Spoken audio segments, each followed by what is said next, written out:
Are you a perpetual visionary, filled with many business ideas but don't know which one to choose to bring to life?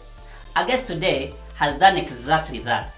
Not only has he worked for top tech companies, he has also launched several successful products into market. Let's welcome Joash. Thank you so much for coming to the House of Entrepreneurs, Joash. I'm really excited about what we're going to discuss today. But first, can you let my viewers know like what led you to that transition of saying, you know what, I have a good job at Amazon, but I think I should transition out to starting my own, getting into entrepreneurship? I think so. For me, when I started really young, right, like I always loved ideas. I always built ideas. Always something I always wanted to do. Yeah. I remember like the first thing when I was really young, I wanted to. I sold lemonade on the side of the street. Yeah. Pretty much classic entrepreneurial story, right? Like everyone's selling lemonade. Literally, like over time, I kind of grew up and always loved building products. Like for me, that's always been something I was passionate about. Is like I love that concept of building products. And even when I was at working for like General Electric or any of the other tech companies I worked for, I always had all these inspirational moments of ideas where I just constantly going, oh cool, this is a great idea. Like I want to build this. And I basically started a whole bunch of random stuff like over time. Where at one point I was selling key rings, another point I was selling something else, or I was just constantly coming up with stuff because I always loved building these products. And then eventually it kind of got to the point where I realized actually what I really enjoyed doing was actually building a business and building the concept of a product and building the whole idea, which is also where my passion for product management also helped quite a lot with my passion for being an entrepreneur. Because as a product manager, I got to basically build businesses for other companies, of course, but I was able to kind of do that within a large scale. And over the last 3-5 years, like I've had a lot more of stirring of wanting to do stuff for myself. Like I was getting more frustrated with being within a corporate environment and like wanting to have that structure or the way they kept doing it, right? So like the thing about working when you work for companies is like they have their way, they have their structure, and like every 2 years I get to a point where I'm like, okay, this is very frustrating. I want to kind of do my own thing now, and like and then you kind of have this perpetual cycle that you end up keep hitting against, where the way you want to work and the creativity that you have, the flow that you have as an individual just doesn't match like how traditional working like 9-to-5 work. Like I like working like crazy hours at night. So I will, like when I started one of my businesses, I was working like we started at 11 o'clock at night and worked till like 4 a.m. in the morning. Like that was like my work cycle. So which is not very, like, especially if you're in a UK business, like if you start at 9 o'clock and finish at 10, you're like, well, like that just doesn't work like in terms of time zones and things like that. So there were those type of activities as well, which basically didn't help. And like I think that's where like running my own business and being my own boss also was super helpful. But I also realized every person's circumstances are different. Like so, for example, for me, I couldn't just like walk off and start a business like day after tomorrow. Like I needed to ensure that I had enough capital to support myself. And also be able to support my family, and also be able to do, if I needed to be able to do that, I had to be able to kind of have that budget available to be able to do that. And on the flip side as well, like it was also had to be the right idea, right? So I had a lot of ideas. There were very few that I was, if I'm being truly honest with myself retrospectively now, there were very few ideas I was really passionate about, and basically I went like, oh, this is a great idea, like I will leave my job for this. And like I think that this moment kind of like sort of hit me like in the last couple of months when I basically picked up this idea. I was like, yeah, this actually feels like this is going somewhere. And I'm like, it's like how everything got orchestrated around it, like basically where you had people coming together, and you had like we got like a YouTuber to come and join our board, and like things that I have never happened to me in my previous businesses, and where it gave me a lot more confidence in my like, oh, actually this is really cool, and this is a really cool business to work on. Kind of more propelled me forward, and like was like, and for me when I was looking at thinking about choosing an idea as well, I wanted to have some sort of impact on people's lives, which was also very important to me, because I was like, for me, I believe like God put people on this earth for something. Like you can't, like God just didn't decide to put you here on earth and like not to do anything. So for me, that was like a very big part of it. Is like, okay, God, I want to be able to do something and make a difference in people's lives. And for me, homelessness and people without a home was also quite important. So this kind of married, like my current business then married a lot of that together and kind of brought into a good space where I can go, cool, this is like helping people, I'm solving a problem that people need. I'm also like, at the end of the day, helping people achieve their desires to owning a home. So yeah, that's kind of where it helped me transition. Yeah. Now I know you started a clothing business. But also, what you've said is you've been someone who always has many ideas, but now you have chosen one specific idea that you've zeroed in, that you've actually as you'll be like sharing, you already have a team, you have a team of guys that you're already working on. So I want you to tell me just a little bit about the clothing business, how it ended and all that, and then take me through that process of how do you bring an idea into life. Let's say if someone thinks of a product, let's say it could be a beverage drink, it could be clothing, it could be anything, how do they, and maybe they have so many ideas in their head. How do they bring that idea from their head to like actually seeing it to working out? Cool. And I think before we get there, I think I need to explain a bit of my past and like how this thing worked. Just to set some context, right? Yes. I was a person who always bumbling with a bunch of ideas. Like I always had 15 million ideas, always constantly keep coming through. And when I started this whole entrepreneurial journey, when I was in year 9, and I give massive credits to my teacher, like so my business teacher at the time, Miss Bowman from like my school in St. George's. So I had moved to the UK for the first time. I was having a really hard time with like bullying and a whole bunch of other stuff. And I was like was not enjoying it at all. And I was like, I did not know what to do. And so my teacher at the time, she was like, oh, come to this thing called NXP Challenge, which is like a challenge built by Sony. And I was like, okay, cool. And I was, like, did not know anything about it. They were like, all right, cool, build. They were like, okay, build a speaker. And I was like, build what? I was like, who says build a speaker, right? Like, this is not a thing. Like, I didn't realize like entrepreneurship. I didn't know what entrepreneurship was. I didn't realize like, oh, building a business was a thing. Like you had ideas, you could basically do something with it. I had no clue. And so in this fake simulation where they had created in school, I was like, oh, cool. They basically would like build these things, and you were like had to build a product, design what it looked like, figure out how it worked. And I think me and my friends, we designed like a tie that basically wrapped itself and then made like a wild speaker. Very conceptual concept, literally made no sense to any market person on the stage. But literally I was like, this is cool. Like being able to physically come up with I didn't realize I could do something with my ideas. Right? Like I was like, how old were you at this point?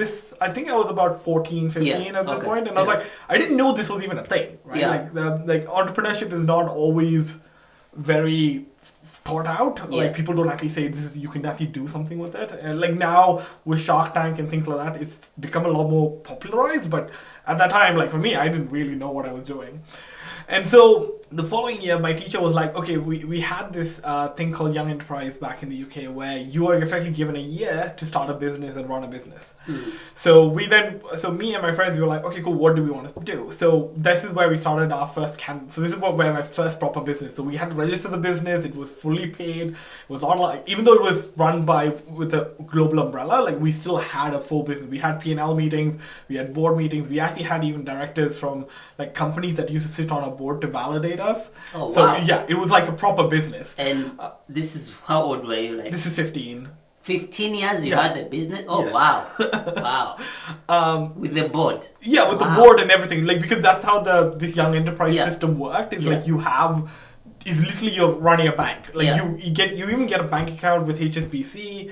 you like registered as a business entity, everything. Yeah. But is built out of this global umbrella company of Young Enterprise. Mm. So we started a candle business. That's the first thing we built. So we were like trying to work out like, so this is before I knew anything about product management or anything else. So the way we kind of picked it up was we were like, what should we sell? Let's make candles because people like candles. That was my analysis at that time. Yeah. Of basically going, let's pick a product, let's candles. And so we were like, okay, cool. How do we sell candles? Yeah. How do we make candles? We were like, cool. We had this whole concept of making candles and selling them, and we were 15-year-old kids in year 10 in school, and you're like, all right, how do we kind of pull this off? Yeah. So we kind of figured out, fine, we can buy candles. So we bought candles which looked homemade. Yeah. And then we would just package them and resell them. So effectively, we were largely resellers of candles. Oh, okay. But we kind of gave the illusion that these were homemade candles. So we kind of would package them in a particular way. We would kind of create the illusion of a homemade candle. Yeah.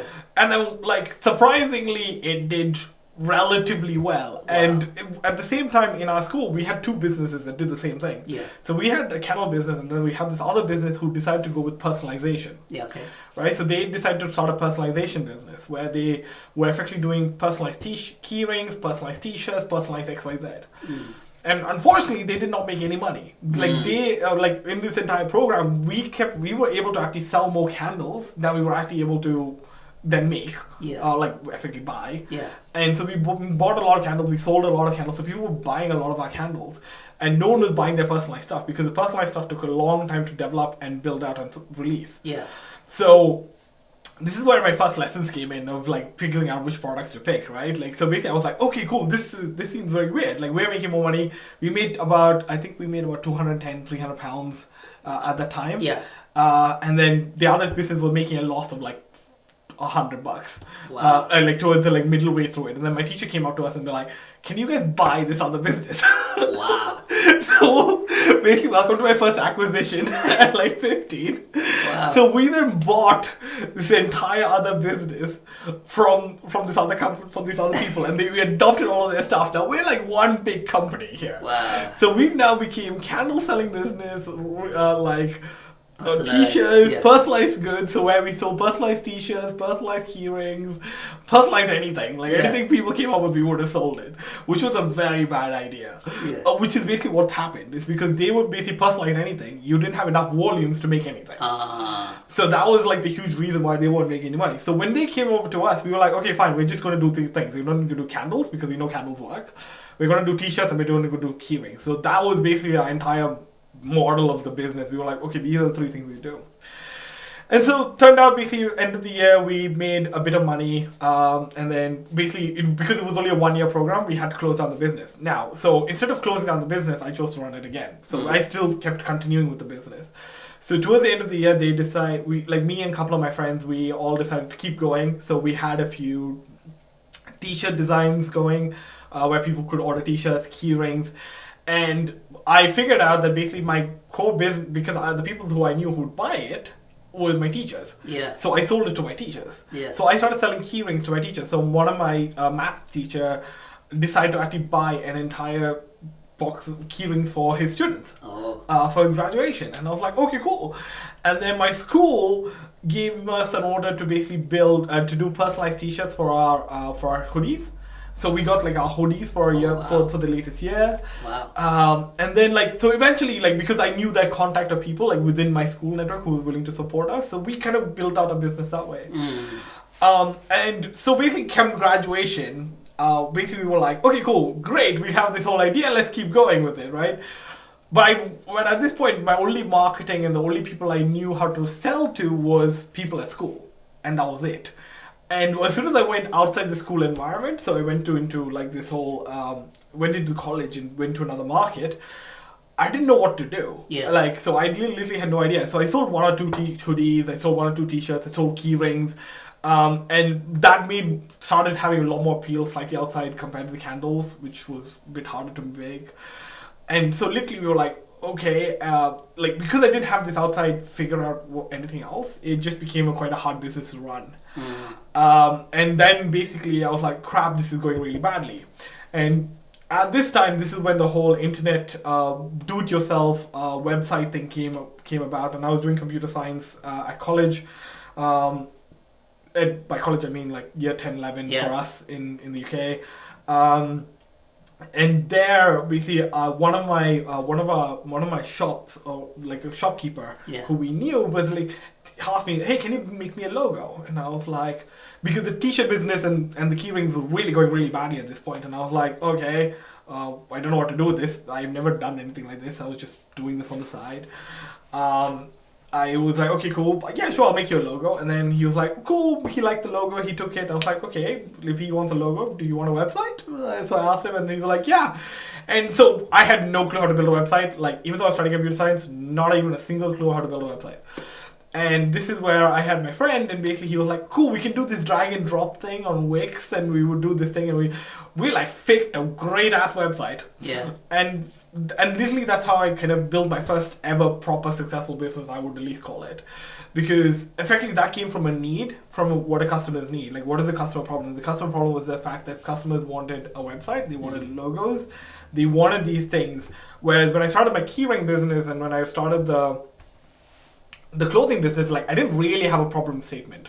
Like, it was just, I inherited some of it. I was like, cool, people wanted it, but I didn't know what problem I was trying to solve. I had just randomly picked it up because it was there. I feel like you are now almost taking us into how you bring a product from ideation to life. Yeah, so I'm trying to cover like how I picked the first product. Yeah. So basically how I picked my first product, which was like, because effectively a lot of that was random and learning process, right? So when I went into the whole web designing thing, that's when I effectively realized we had a problem to solve. We effectively solved an element of a problem. Yeah. Where we were trying to pick something that, because the shopkeeper asked me for something because he had a problem, right? So our thesis was, because if we had a problem, somebody else also will have a problem, right? Yeah. So unlike before, when I had just randomly picked something, right? So like, for example, if I said, hey, let me sell you this, right? Because I was just given it, I'm not really solving your problem, right? For you, like this coffee cup, you already have one. You don't need another one, right? Whereas for me, whereas this time around, someone had basically said, hey, Joash, I need a website. I need a logo. So the root of picking a problem or choosing a business to start or figuring out this thing is basically starts with your problem. And over the last 7-8 years of even working in businesses and even looking at Amazon or any of the other tech companies that you work for, the thing is that where the success comes in is when they're solving a real problem. And it's about picking the right problem is ultimately what makes or breaks the fact whether you're picking a good business. So for example, even when I started my current business, the way I did it was, I was like, okay, cool, here's every problem I could solve. So you always start off with the problem that you're solving. So I took all the problems I could solve. So I had like 5-6 problems that I wanted to solve. And then I was like, I had 5-6 ideas.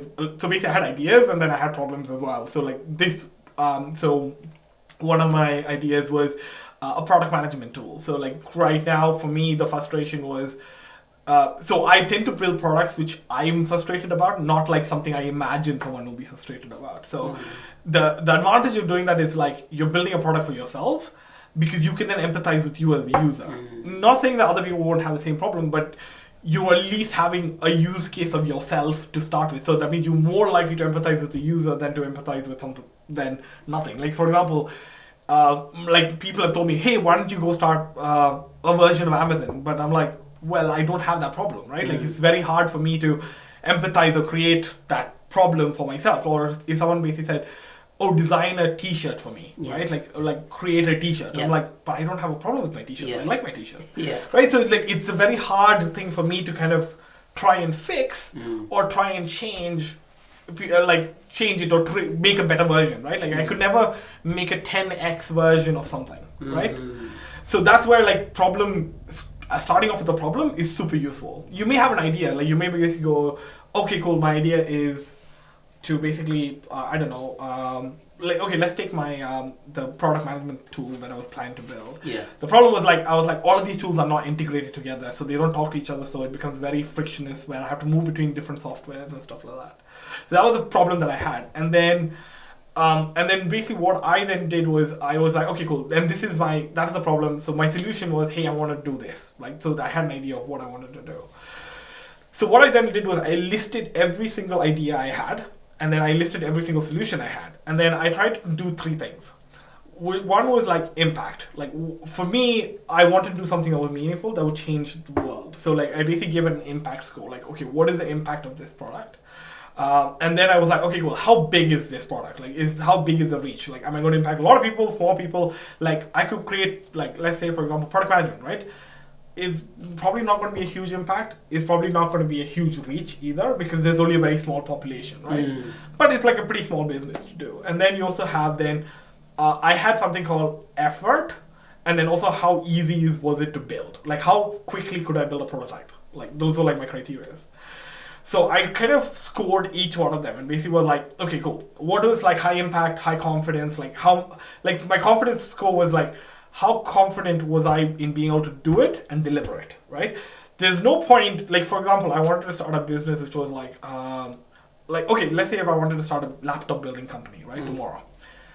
How likely am I going to succeed in that, right? I have no clue about hardware. I have no clue how to design a laptop. I have no clue how to build a laptop. I have no clue about anything else.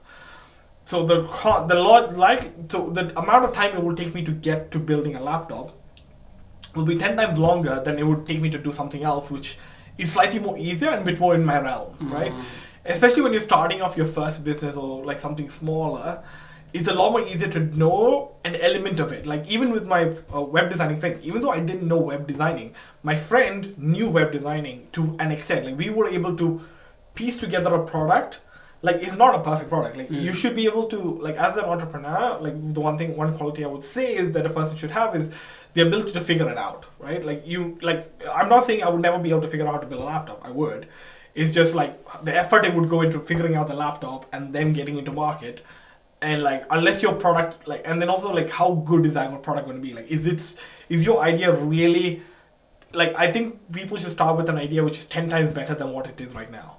So can you create an idea which is 10 times better than what it is right now? Then I think it is worth spending time. So for example, if I can say, okay, cool, I can create a laptop which is 10 times better and people won't get there anytime soon, fair enough, work on it. What do you mean 10 times better? So, this is a principle I picked up from Google, yeah. Right? So Google has something called a 10x rule, right? So take any product that you want to build. Can you make it 10 times better, right? So 10x whatever it is right now. So take this coffee cup, right? What is the 10x version of this property, of this coffee mug, right? Can I make it, instead of making it like round and circular, like, okay, I want to make it a triangular shape which basically holds itself and like doesn't spill, that kind of thing, or self-heating coffee cup, right? Yeah. Like self-heating is like still not that far. You want to go like 10 times is like you're thinking way far ahead and be like, what is that big product that you're trying to make? And so that was kind of where for me I chose to kind of narrow these down to basically help me pick a product. So I had 5 ideas down. One was even like a book club. Again, I was not very passionate about it, so there was those things you had to take into account. And then it worked out that basically there were 2 ideas I narrowed it down to. One was my current business, and the other one was this very complex, elaborate problem, which I still want to solve. I'm still trying to, but like it's still very cool. And so that focus kind of helped me kind of pick a product. And so, just sorry to cut you short.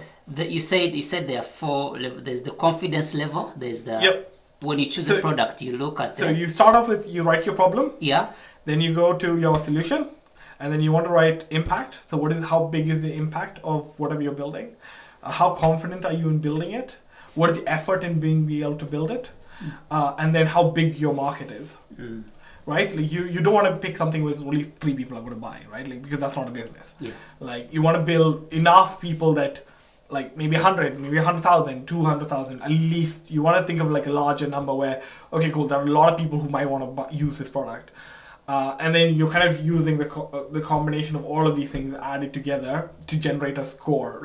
And it kind of depends on your weighting, right? So for example, how important is impact to you as an individual? How important is effort to you? Because each of these scorings helps you kind of then figure out what that final value is. That was a very mathematical way of doing it, rather than just running at something. Oh, I like that. That is so good. What do you think are like the dangers of, hey, I have an idea in my mind, and so tomorrow I'm going to open shop and just open shop and sell my clothes, like go look for, I've not done any product testing or whatever.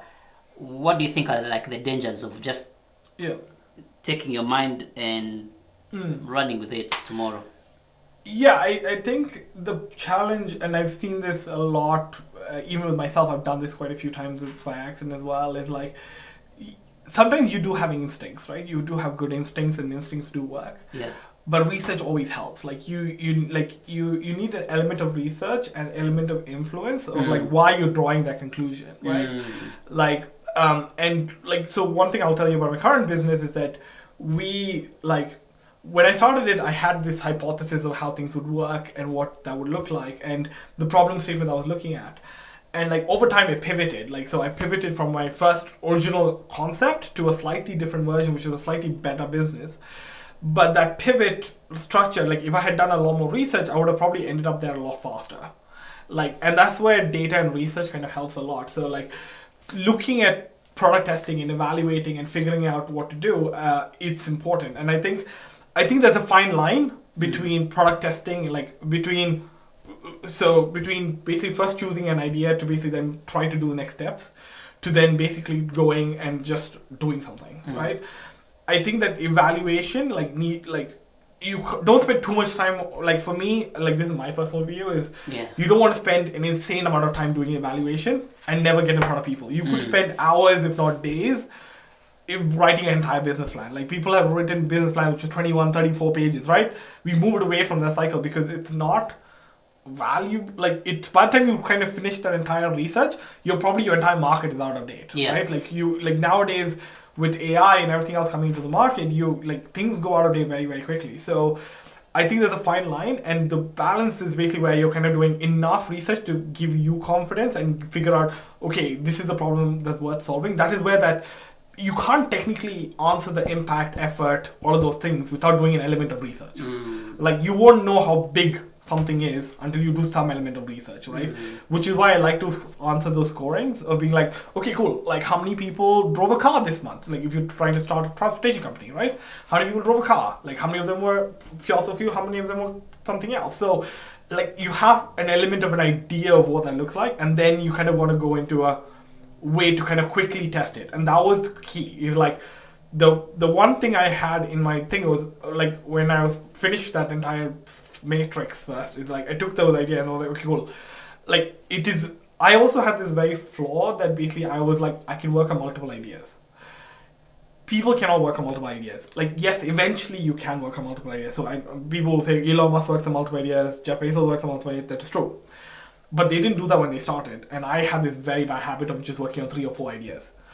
People are like, if you spend your time in so many different ideas, you spend 25% on each of them, and like you're not really putting any effort on one.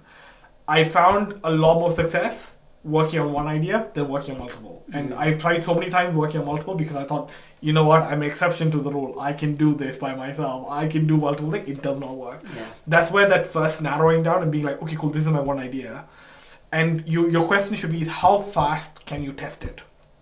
That should be your first question, is how fast can I fundamentally test this something? So can I basically hack 3 or 4 things together? So for example, if you want to build a clothing business, right? Can I build a prototype? So like, why don't you take one of your existing clothes? Can I stitch it, make it slightly longer, and then get someone to see whether they would want it or buy it or do something with it?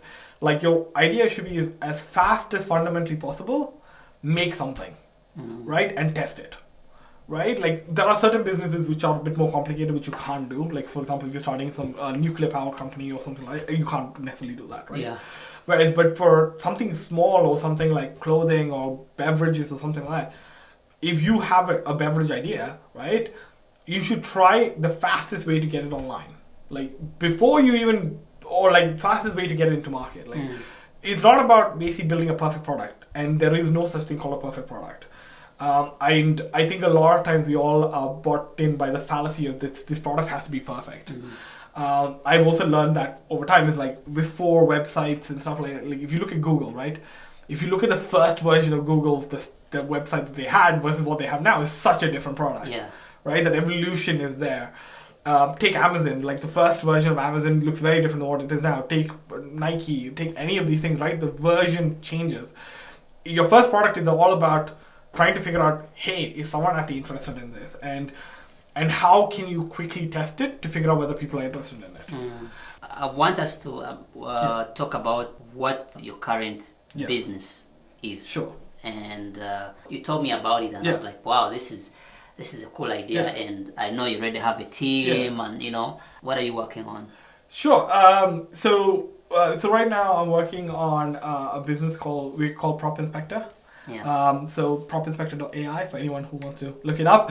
Propinspector.ai. Yes. Yeah.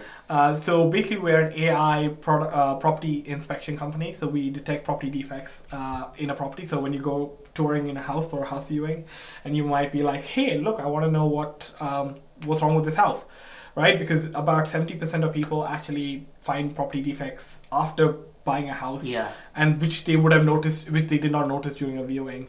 And on average, a person spends about $10,000 in the US actually fixing up these defects. And especially during the pandemic, this became a lot worse. And I was trying to buy my own property. That's how I figured this out, which is going back to that idea of like basically figuring out what that is. And then my version of then basically decided to then test it with all my other ideas that I had in that matrix thing. So that's how I picked it up, and so that's literally what our business does. Oh, that's so cool. I mean, I think that is going to help so many people, because like you said, you can never be 100% sure of the property you're buying. Even if you do inspection, there's some things that you can't you may not figure out. So how and I know this is like we're coming to like the end, but before you tell someone who encourage someone who wants to start getting to entrepreneurship. So this AI, how is it incorporated in? How do you figure out the defects in a property, in a house? At the moment, we're trying to hit the same level as a property inspector would do. So that's our current goal at the moment. So eventually, yes, we want to be able to do more things, which we think we can. But at the moment, our target goal is to hit the same level as what a property inspector would do. So today, an average property inspector costs between $400 and $500 just for one inspection. Right. We think with our AI, we could probably bring that down to like maybe $150 per house, right? Saving people money. Yeah. So you're saving a lot of money, and plus our reports will be generated in a couple of hours. Yeah. Right. So you're like basically getting it almost instantaneously, which also means that you could probably do it on 5-6 properties if you wanted with the same amount of money. Or like eventually over time, as we grow our services and our cost becomes a lot lower, we probably could even do it for as little as $50 a month for a single report, right? So you have that kind of that savings that comes through it.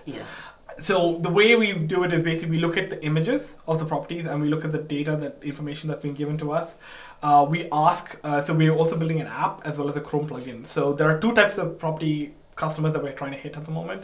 One are customers who are literally looking at going to a property and viewing.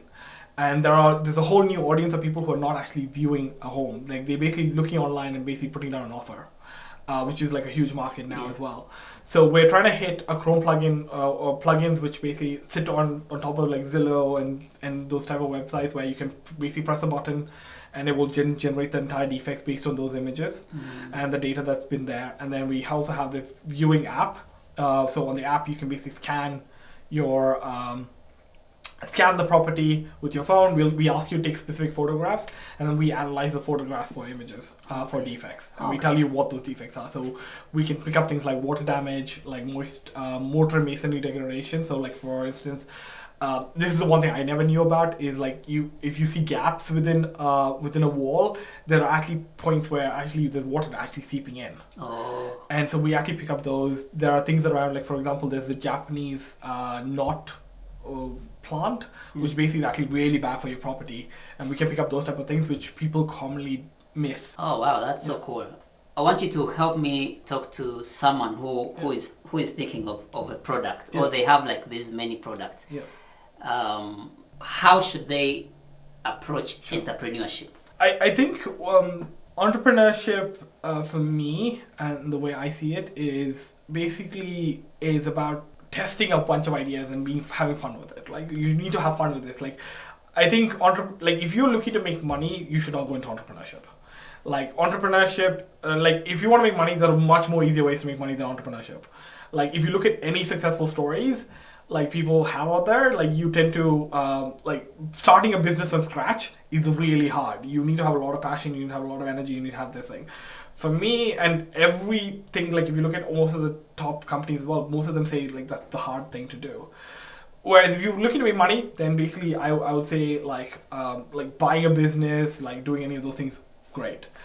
But if you really want to be like, no, I want to be my own boss, I want to build a future, I want to change the world, I want to make an impact, that's when I think you should start a business. And I think, like, you should have that drive and that zeal to want to be able to do that. Because in the hard times, and this is the one thing I found, it's like in the hard times, those are the times when that motivation comes back in. Like, if you don't have the motivation, right, in the hard times, you'll just drop. Like, the times when my businesses got really hard and they didn't know what to do with them, because I didn't have that passion and that interest, I was like, nah, I'm not doing this anymore, right? Like, you give up too easily. Whereas when you have that passion and that motivation, that's why that impact and that effort and, like, all that scoring the mechanism, like, what is that priority for you? If you don't have that passion for it, it becomes very, very hard to continue. And so for me, like, any person, like, looking at entrepreneurship and wanting to start a business, I think make sure you have a passion, make sure you want to do this business, make sure you want to do that's first, and then get to market as quickly as fundamentally possible. Like, whatever your business is, try and get to market as quickly as possible. Because I and a lot of people have done this thing where we all just basically want to build a perfect product and then get to market. You will be very, very surprised at how much you can get away with. If your product, whatever you're building, whether it's a t-shirt or clothing, if it solves a fundamental problem, people will buy it. Like, regardless of how crap it is, people will buy it. Like, for example, with my current product, we have a really, really bad version of it. Like, literally, it doesn't even, like, our prototype. So people are using our prototype AI on their properties.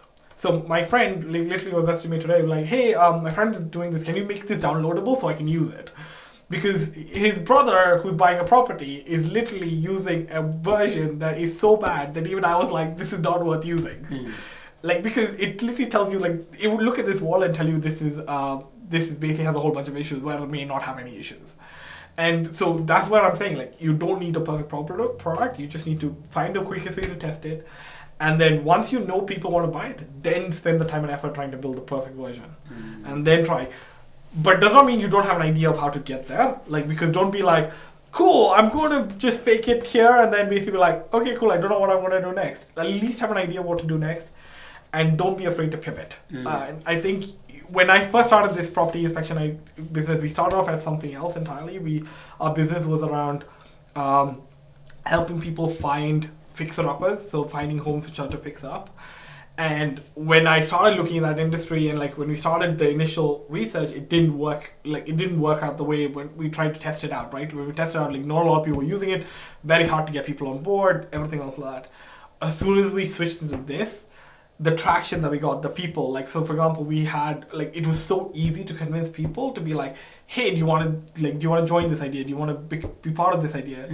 It was such an easier sell when you have a real problem you want to solve. Oh. So solve a problem. Yeah. Basically. Yeah.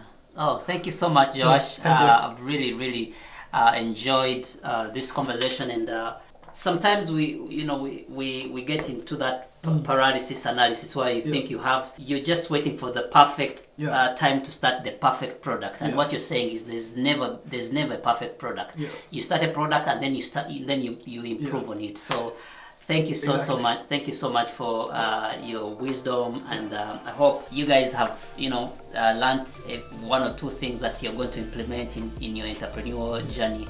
So I want to thank you so much for watching, and please go ahead and hit that subscribe button so that you don't miss on our content. So thank you so much.